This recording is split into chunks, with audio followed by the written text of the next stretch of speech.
আজকের রেসিপি ছানার জিলিপি। এভাবে একবার বাড়িতে ছানার জিলিপি তৈরি করে খেলে কিন্তু বারবারই খেতে মন চাইবে। তো আমি কিভাবে তৈরি করেছি তোমরা ভিডিওটা শেষ পর্যন্ত দেখে নাও। নমস্কার বন্ধুরা, মায়ের ছোট্ট রান্নাঘরে আপনাদের সকলকে স্বাগত জানাই। আজকে আমি তৈরি করব ছানার জিলিপি। তো একদম পারফেক্টভাবে আমি কিভাবে এই ছানার জিলিপিগুলো তৈরি করব, তো চলুন শুরু করছি আজকের রেসিপি। তো বন্ধুরা, আমি ছানা জিলিপিগুলো তৈরি করার জন্য এখানে আমি 1 কেজি পরিমাণ দুধ নিয়েছি। আর দুধটাকে কিন্তু আমি ভালো করে জাল করে ফুটিয়ে নিয়েছি। এবার এই দুধটাকে আমি ছানা তৈরি করে নেব। তো ছানা তৈরি করার জন্য এখানে আমি ছোট গ্লাস দিয়ে 1 গ্লাস পরিমাণ ছানার জলই নিয়েছি। কিন্তু এটা আগে যে আমি ছানা তৈরি করেছিলাম সেই জলটা রেখে দিয়েছিলাম। এই জলটা দিয়ে কিন্তু ছানা তৈরি করলে বেশ সুন্দর কিন্তু ছানা তৈরি হয়ে যায়।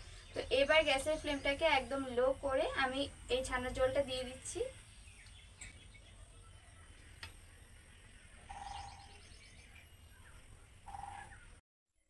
তো বন্ধুরা, ছানার জলটা দেওয়ার সাথে সাথেই কিন্তু বেশ সুন্দর ছানাটা কিন্তু কেটে গেল। তো তোমাদেরকে আমি দেখিয়ে দিচ্ছি সামনে থেকে যে কত সুন্দর হয়েছে ছানাটা। আর এইভাবে তৈরি করলেই কিন্তু খুব সহজে খুব তাড়াতাড়ি কিন্তু ছানা কেটে নেওয়া যায়। তো দেখতেই পাচ্ছ কত সুন্দর কিন্তু ছানাটা আমার তৈরি হয়ে গেছে। তো বন্ধুরা, দেখতেই পাচ্ছ আমি কিন্তু ছানার জলটাকে একদম ঘুরিয়ে এভাবে চারপাশ দিয়ে দিয়েছিলাম। আর একদম ছানাটা কিন্তু দেখতে পাচ্ছ চারপাশে কিন্তু জল, আর এইভাবে একদম মাঝখানে কিন্তু ছানাটা কত সুন্দর জমাট বেঁধে গেছে, দেখতেই পাচ্ছ। এবার আমি জল থেকে ছেঁকে নেব। আর তোমরা কিন্তু এই যে ছানার জলটা, এটাও কিন্তু তোমরা একটা বোতলে ভরে রেখে দিতে পারবে। এই জলটা দিয়েই তোমরা কিন্তু ছানা তৈরি করতে পারবে। তো এবার আমি জল থেকে ছেঁকে নেব। তো উঠিয়ে নিচ্ছি। আর ভালো করে আমি জলটাকে ঝরিয়ে নেব।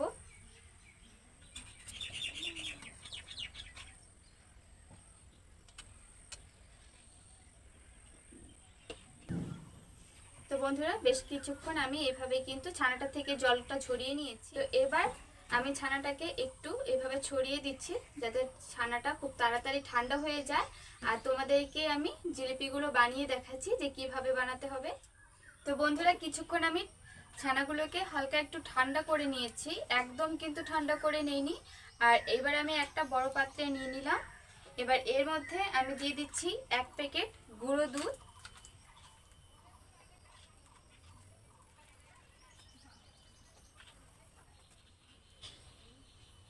আর এখানে আমি 2 চামচ পরিমাণ দিয়ে দিচ্ছি ময়দা।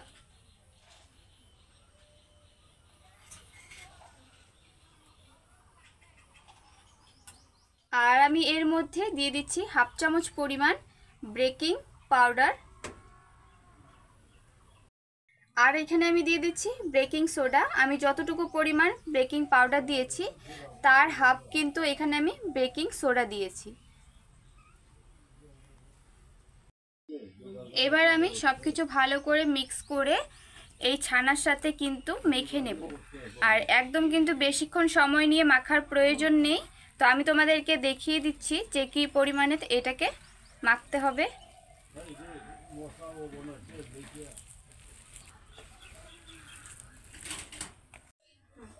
আমি কিন্তু 4-5 মিনিট সময় নিয়ে ভালো করে একটু এভাবে ডলে ডলে নিয়ে মেখে নিয়েছি।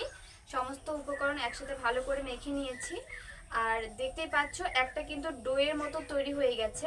যখন এরকম থালা থেকে ছেড়ে দেবে আর এরকম একটা ডোয়ের মতো তৈরি হয়ে যাবে, তখনই কিন্তু বুঝে নেবে যে এই মাখাটা একদম পারফেক্ট আছে। আর এর থেকে অতিরিক্ত সময় নিয়ে মাখার কিন্তু দরকার নেই, তাহলে কিন্তু ছানা থেকে তেলের মতো ছেড়ে দেবে, তাহলে কিন্তু ভালো হবে না। তো দেখতেই পাচ্ছ খুব সুন্দর কিন্তু একদম একটা স্মুথ বলের মতো তৈরি হয়ে গেছে।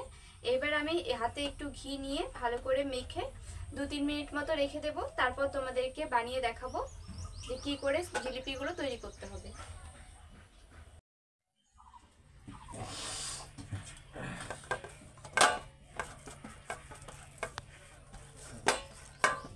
এবার এভাবেই আমি 2 মিনিট সময় মতো রেখে দেব, তারপর তোমাদেরকে বানিয়ে দেখাচ্ছি। তো এবার আমি এই ছানার জিলিপিগুলো বানিয়ে নিব। তো হাতে একটু ঘি লাগিয়ে নিচ্ছি। এবার এই ডোটা থেকে ছোট ছোট করে বলের মতো একটু নিয়ে নেব। তোমরা তোমাদের পছন্দ অনুযায়ী ছোট বড় সাইজটা তৈরি করবে। এবার আমি তোমাদেরকে বানিয়ে দেখাচ্ছি কিভাবে বানাতে হবে। প্রথমে এভাবে একটু গোল করে নিয়ে তারপর হাত দিয়ে এরকম ভাবে একটু লম্বা করে নেব।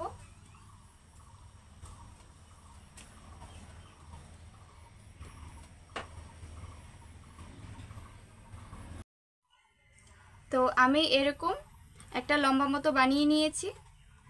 তো এইভাবে মাঝখানে এইভাবে একটু গোল করে নিয়ে তারপর এইভাবে ঘুরিয়ে ঘুরিয়ে কিন্তু জিলিপিটা তৈরি করে নিতে হবে।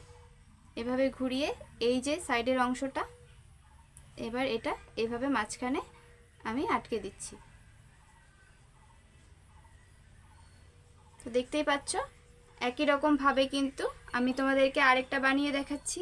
তো আমি আবারও আরেকটা নিয়ে নিয়েছি। প্রথমে এইভাবে একটু লম্বা করে নিতে হবে।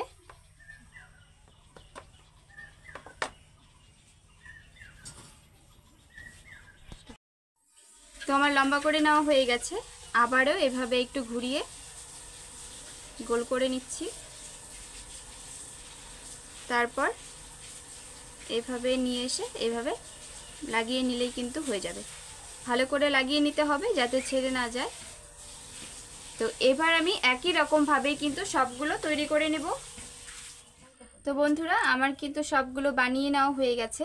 আর দেখতেই পাচ্ছ 1 কেজি দুধের ছানা দিয়ে কিন্তু আমার অনেকগুলো জিলিপি তৈরি হয়েছে। এবার আমি জিলিপিগুলো ভেজে নেব। তো বন্ধুরা গ্যাসটা অন করে আমি একটা প্যান বসিয়ে দিয়েছি। এবার দিয়ে দিচ্ছি পরিমাণ মতো তেল। এর মধ্যে আমি জিলিপিগুলো ভেজে নেব।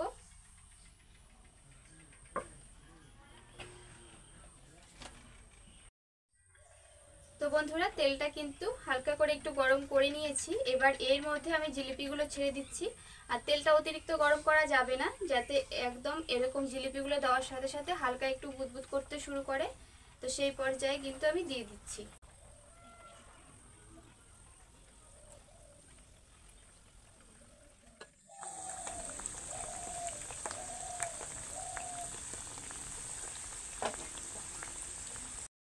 তো বন্ধুরা দেখতেই পাচ্ছ আমি কিন্তু জিলিপিগুলো দেওয়ার পর কিন্তু একদমই কিন্তু নাড়াচাড়া করিনি।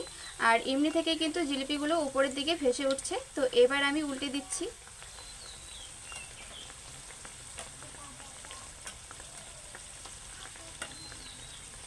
এভাবে উল্টে দিচ্ছি। তো বন্ধুরা একদমই কিন্তু লো ফ্লেমে এই জিলিপিগুলোকে ভাজতে হবে। আর দেখতেই পাচ্ছ আস্তে আস্তে কিন্তু বেশ সুন্দর একটা কালার চলে আসছে। তো এভাবেই উল্টে পাল্টে সবগুলো আমি প্রথমে ভেজে নিচ্ছি। তো দেখতেই পাচ্ছ বেশ সুন্দর কিন্তু কালার চলে এসছে। তো এবার আমি তেল ঝরিয়ে উঠিয়ে নিচ্ছি জিলিপিগুলো।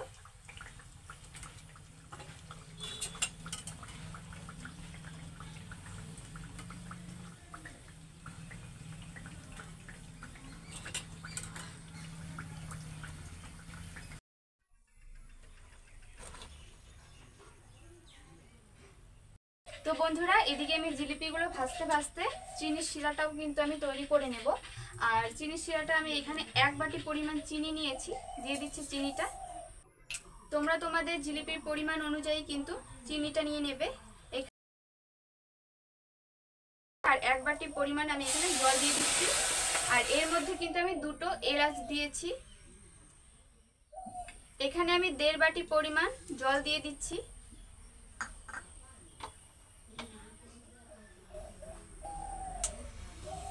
এদিকে চিনির শিরাটা তৈরি হতে থাক আর এইদিকে আমি বাকি জিলিপিগুলো ভেজে নেব। তো বন্ধুরা তেলটাকে কিন্তু আমি একটু ঠান্ডা করে নিয়েছি। এবার আমি বাকি জিলিপিগুলো ভেজে নেব। অতিরিক্ত তেলটা গরম থাকা অবস্থায় জিলিপিগুলো দিলে কিন্তু সাথে সাথে লাল হয়ে যাবে, ভাজা হবে না জিলিপিগুলো।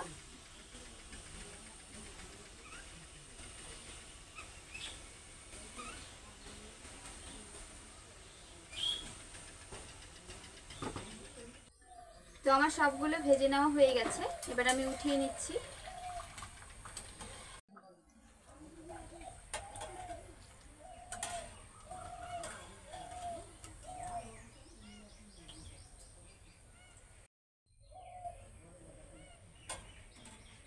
আমার সবগুলো ভেজে নেওয়া হয়ে গেছে।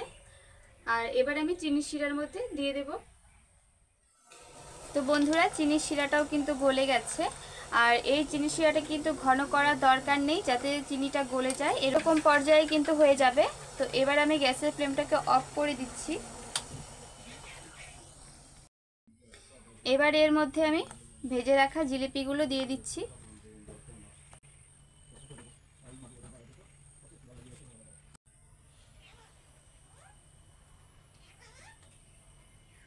সবগুলোই আমি চিনির শিরার মধ্যে দিয়ে দিয়েছি। এবার একটু এভাবে আমি উল্টে পাল্টে দিচ্ছি।